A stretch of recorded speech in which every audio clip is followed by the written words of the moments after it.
তোমরা সবাই জানো যে কি সোনারপুরে ঋতিকা দাস ওর একটা খুবই রেয়ার রোগ হয়েছে এসিপি টাইপ 1।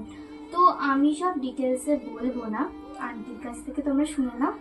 নমস্কার, আমি হৈমন্তী দাস, সোনারপুর রূপনগরের বাসিন্দা। তো আমার মেয়ে ঋতিকা দাস, ওর কথা অনেকেই হয়তো এখন দেখেছেন সোশ্যাল মিডিয়ার মাধ্যমে। তো ও এসএমএ টাইপ 1 নামক এক বিরল মারণ ব্যাধিতে আক্রান্ত, যার নাম স্পাইনাল মাসকুলার অ্যাট্রফি। তো এর জন্য ওই সিদ্ধারার যে প্রোটিনটা তৈরি হয়, সেই প্রোটিনটা তৈরি হচ্ছে না ওর শরীরে।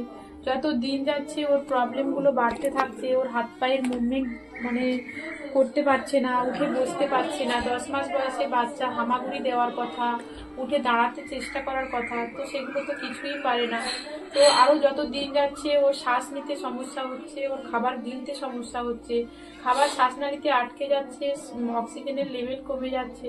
তো এইসব কারণ তখন ডাক্তারবাবুরা জানিয়েছেন যে ও একটা বিরল মারণ ব্যাধিতে আক্রান্ত। তো ওর 1.5 বছর বয়সের মধ্যে জলজেসমা নামক একটা জিন থেরাপি ভ্যাকসিন রয়েছে, সেটা যদি ওর শরীরে দেওয়া না যায় তাহলে সেটা ওর ভবিষ্যৎ কি সেটা কি ডাক্তারবাবুরাও বলতে পারবেন না। তো সবার কাছে আমরা আমাদের প্রার্থনা জানাচ্ছি, আপনাদের কাছে অনুরোধ করছি যে সবাই প্লিজ আমার বাচ্চাটার পাশে এসে দাঁড়ান, ও যাতে আর 5টা বাচ্চার মতো স্বাভাবিক জীবনে ফিরতে পারে। তো 16 কোটি টাকা দাম ওই ভ্যাকসিনটার, তো যেটা একটা পরিবারের পক্ষে কখনোই জোগাড় করা সম্ভব নয়। তো এতদিনে অনেক মানুষ আমাদের পাশে এগিয়ে এসেছেন, তো সেটা জনসাধারণই এগিয়ে এসেছেন। এতদিনে আমরা 72 লক্ষ টাকা মতো জোগাড় করতে পেরেছি। তো এখনো অনেকটা পথ চলা আমাদের বাকি, তো এখনো অনেক মানুষের কাছে আমাদের পৌঁছানো বাকি। তো সবাইকে অনুরোধ করব এই বার্তাটা বেশি বেশি করে মানুষের কাছে পৌঁছে দেওয়ার জন্য, বেশি বেশি করে যাতে আরো 10টা মানুষ ওর কথা জানতে পারে, ওর পাশে দাঁড়াতে পারে।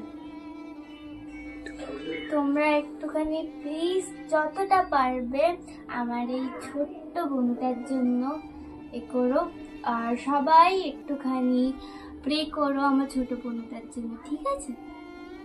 আর বলে দেবো যেটা ওই ইম্প্যাক্ট গুরুর মাধ্যমে ওর ক্রাউড ফান্ডিংটা চলছে। তো ওর স্ক্যানারটা দেওয়া থাকবে কমেন্ট বক্সে বা স্ক্রিনে, যেখানেই হোক ওর স্ক্যানারটা দেওয়া থাকবে।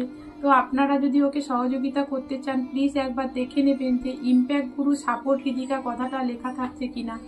না হলে ওর ছবির সঙ্গে অনেকেই নিজেদের স্ক্যানার যোগ করে ছেড়ে দিচ্ছেন। তো সবাই প্লিজ একবার দেখে নেবেন ইম্প্যাক্ট গুরু সাপোর্ট ঋতিকা এই কথাটা লেখা থাকবে।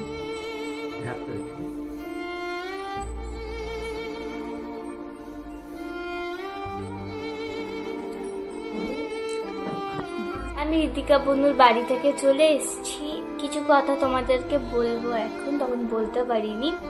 তোমাদের কাছে আমার একটা রিকোয়েস্ট আছে, আমি হাত জোর করে বলছি, তুমি ছোট্ট বনুটার, তোমরাই সবাই, আমিও আছি, আমরা সবাই যদি ছোট বনুটার পাশে থাকি তাহলে এই ছোট বনুটাকে না আমরা সুস্থ করে তুলতে পারবো। তোমরা নিজের সামর্থ্য অনুযায়ী করবে ওর জন্য। আমি তো স্ক্যানার দেখিয়েই দিয়েছিলাম তোমাদেরকে। তোমরা যতটা পারবে, তোমাদের যতটা সামর্থ্য আছে সেইটুকুনি করবে।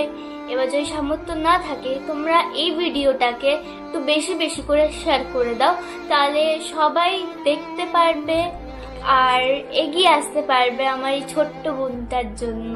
তোমরা একটুখানি প্লিজ ওর পাশে থাকো, আর আমরা সবাই চেষ্টা করি ছোট বোনটাকে খুব তাড়াতাড়ি সুস্থ করে তোলা।